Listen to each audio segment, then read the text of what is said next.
हम 6 बहनें और 3 भाई हैं। भाई हम सब बहनों से छोटे हैं। हमारा बमुश्किल गुजारा हो रहा था। इतनी बड़ी फैमिली और एक कमाने वाला, भला किस तरह गुजारा हो सकता था।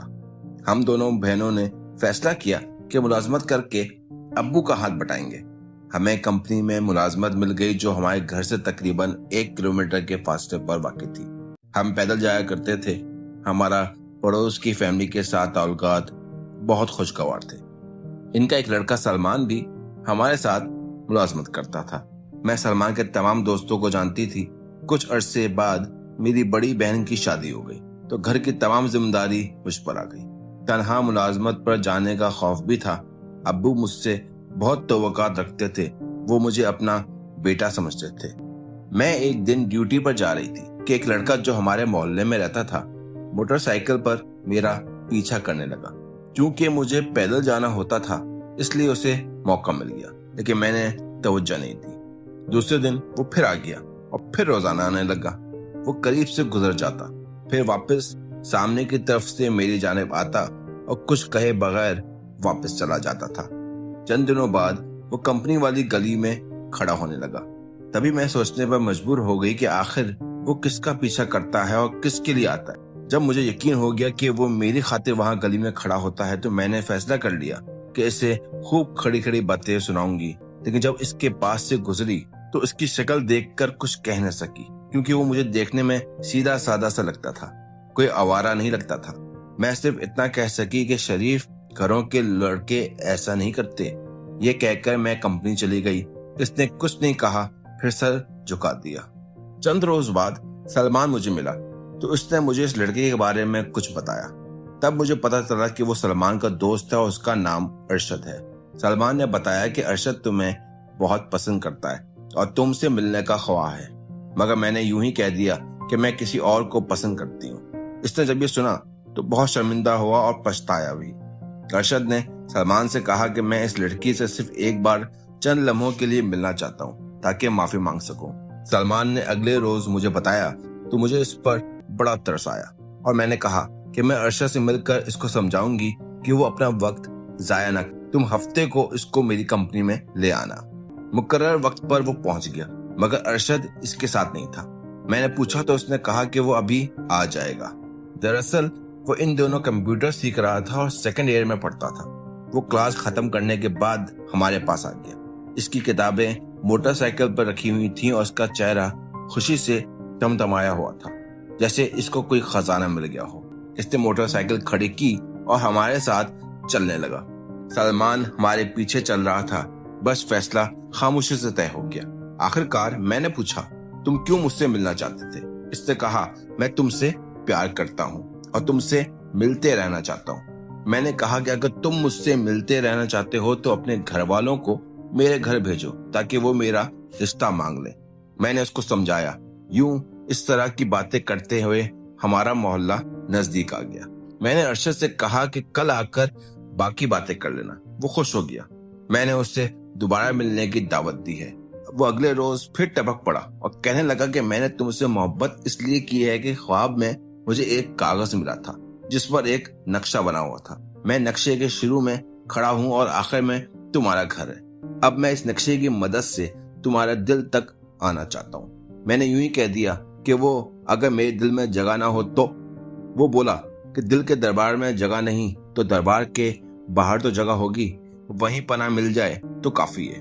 मगर मैंने उसे दिल में उतरने की इजाजत दे दी। वो मुझसे मिलने आता रहा और मेरे दिल में घर करता चला गया। मैं उसे देखे बगैर रह नहीं सकती थी। वो मुझे मोटरसाइकिल पर बिठाकर रोजाना सैर कराता था। यूं मेरे दिल में इसकी मोहब्बत शिद्दत पकड़ते गई। हम दोनों मिलकर मुस्तकबिल के मंसूबे बनाते थे। मुझे इस बात का अंदाजा था कि हम दोनों को कभी जुदा भी होना है। जब मैंने इस बारे में कहा कि हम मिलना जुलना कम कर दें क्योंकि आखिरकार अलहदा होना है, तो इस पर वो नाराज होने लगा। इसने कहा कि मैं तुमसे मोहब्बत इसलिए नहीं की कि तुम्हें खो दूं, मैं तुमसे शादी करना चाहता हूँ। यह बात सुनकर मेरी खुशी की इंतहा ना रही कि वो मेरा जीवन साथी बनेगा। मैं उसे दिल ही दिल में अपना शौहर तस्वुर करने लगी थी। सिर्फ इसके दिल की बात जानने के लिए मैंने इससे ऐसा कहा था। आखिरकार इसे मोहब्बत के जुनून ने शादी पर मजबूर कर दिया। यही मैं चाहती थी और अब हमारी मोहब्बत इस हद तक जा पहुंची थी कि अरशद से अलहदगी का तस्वर ही मेरे रोंगटे खड़े कर देता था। मैंने फैसला कर लिया था कि सिर्फ और सिर्फ अरशद की दुल्हन बनूंगी, मगर कुदरत को कुछ और ही मंजूर था। जिंदगी मुझसे कुछ और ही चाहती थी। वक्त ने ऐसा धक्का दिया कि मैं बिखर कर रह गई और अपना वजूद ही खो बैठी। जब इस बात का इंकशाफ हुआ कि 3 साल पहले अरशद की मंगनी इसके मामू की बेटी से तय हुई थी, तो मेरे पांव तले जमीन निकल गई। मालूमात करने पर पता चला कि ये मंगनी इसकी मर्जी के खिलाफ हुई थी। चूंकि अब वो मुझसे मोहब्बत करता था और हम दोनों शादी करना चाहते थे, तो उसने अपनी माँ को बहुत कोशिशों के बाद राजी कर लिया। मगर एक रुकावट और भी थी, यानी कि इसकी नानी। वो मुसलसल उनके पास जाता रहा और उनकी मिन्नत समाजत करता रहा। आखिरकार वो भी अरशद की बात से इत्तेफाक करने लगे। इस तरह सब लोग राजी हो गए और इसकी शादी इसकी मर्जी के मुताबिक तय हो गई, यानी कि मुझसे। लेकिन वो फिर भी मेरा ना हो सका। इसकी मंगेतर अचानक इतनी शदीद बीमार हो गई कि सब लोग इसकी तरफ मुतवज्जह हो गए, क्योंकि अरशद की तरह वो भी अपने घर की डालडी थी और सबको बहुत अजीज थी। सेहतयाबी के बाद इसने सबसे पहले अरशद के घर आना चाहा और जिद की कि वो चंद दिनों तक वहीं रहेगी। इसकी बीमारी इतनी हसास थी कि सब लोग, यानी कि इसके घर वाले, इसकी जिद के आगे सर झुकाने पर मजबूर हो गए। जब वो वापस घर गई तो उसने फैसला सुनाया कि वो सिर्फ और सिर्फ अरशद से शादी करेगी, वरना खुदकुशी कर लेगी। सब लोग डर गए और इसकी हाँ में हाँ मिलाने पर मजबूर हो गए। आहिस्ता आहिस्ता वो ठीक होती गई। आखिरकार इसके घर वालों ने भी ये फैसला मान लिया। हालांकि अरशद ने बहुत हाथ पांव मारे, मगर इसकी एक न चली और तकदीर ने मुझसे उससे छीन लिया। हमारी गली में एक लड़का मुनीर रहता था। वो हमारा पड़ोसी था और अरशद का दोस्त भी था, और अरशद ने इसके जरिए मुझसे बात करना चाही। बहुत मिन्नत समाजत की, मगर मैं नहीं मानी, क्योंकि मुझे पता था कि अब वो किसी और का हो चुका है और मैं इसकी जिंदगी में खलल नहीं डालना चाहती थी। इन दिनों बस मैं दिल ही दिल में इसको याद करके रोया करती थी कि मेरी जिंदगी में सिर्फ वही वाहिद शख्स था जिससे मैंने टूट कर चाहा था। मुनीर मुझसे अक्सर इसका जिक्र किया करता था और मैं सुनी अनसुनी कर दिया करती थी। आखिरकार मुनीर ने 3 माह की कोशिशों के बाद हम दोनों को मिला ही दिया। इसका ये एक बड़ा एहसान था कि इसने मुझे हौसला दिया और जीने की राह दिखाई। अरशद भी अब खुश रहने लगा था, क्योंकि हम दोनों की जुदाई ज्यादा दिन तक कायम नहीं रही थी और मुनीर के जरिए हम दोनों फिर से एक हो गए थे। फिर भी मैं डरती थी कि वो किसी और का है। आज नहीं तो कल हमें जुदा होना ही है। जब इसी के मामू की बेटी रुखसत होकर इसके घर आ जाएगी तो फिर मैं क्या करूंगी। दुनिया में हर मुसीबत आती है और टल जाती है। हर दुख का एक अंजाम होता है। अरशद बराखिर इसका हो गया, जिसके साथ इसका निकाह हुआ था, और वो बीच मझदार में डोलती रह गई।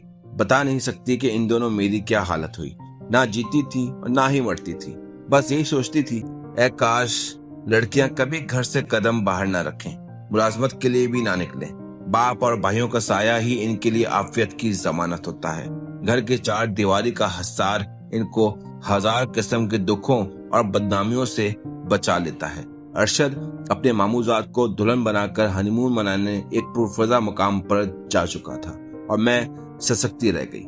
मैं शदीद बीमार हो गई थी। इन दिनों मुनीर ने मुझे सहारा दिया और इसने मेरी इस कदर तवज्जो से देखभाल की कि मुझे मौत के मुंह से निकाल लिया। काफी अरसे तक मैं मोहब्बत के सोग में मुब्तला रही। माजी की लकीर को पीटते पीटते शल हो गई, तो आखिर थक हार कर किसी सहारे की मतलाशी हुई। शायद मुनीर भी ऐसे लम्हे का मुंतजर था। उन्होंने फौरन अपना कंधा आगे कर दिया, जिस पर मैंने अपने थके हुए सर को रख दिया।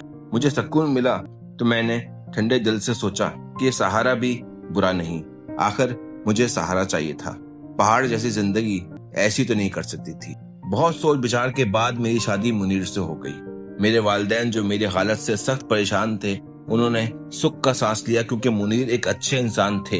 वो मेहनती, मुखलिस और मोहब्बत करने वाले थे। मेरे वालिदैन भी इनको अपने बेटी की तरह चाहते थे। वो मेरी खुशियों के आमीन और मेरे मुस्तकबिल के जामिन बन गए। मैंने अपने सारे दुख इनकी झोली में डाल दिए। मेरी खुशकिस्मती कि 2 साल के अंदर अंदर मुनीर के इंग्लैंड में एक अच्छी जॉब मिल गई। इनको अपनी फैमिली के साथ वीजा मिल गया। हम इंग्लैंड आ गए। यहाँ की दुनिया ही अलग थी। मैं अपने सारे दुख भुलाकर यहाँ की जिंदगी में गुम हो गई थी। अल्लाह ताला ने मुझे 2 खूबसूरत बच्चों से नवाज दिया और फिर हम यहीं के होकर रह गए। इन वाकयात से मैंने बहुत कुछ सीखा। वाकई जिंदगी के बाज़ वाकयात ऐसे होते हैं जिन्हें आप भूलना भी चाहें तो भूल नहीं पाते, क्योंकि वो आपके जहन से चिपक कर रह जाते हैं। आज मैं मुनीर के साथ बहुत खुश हूँ और सोचती हूँ कि कुदरत ने जो करती है वो हम इंसानों के हक में अच्छा होता है। हम आने वाले वक्त के अंदर नहीं झांक सकते, न ही जान पाते हैं कि हमारे लिए मुस्तकबिल में क्या छुपा हुआ है, लेकिन जो फैसले कुदरत कर गुजरती है वही बेहतर होते हैं। आज मुझे मुनीर पर फख्र है और अरशद के खो जाने का कोई गम नहीं। जिंदगी को सहारा मिल गया, मुझे फिर से जिंदगी मिल गई और जिंदगी इसी का नाम है।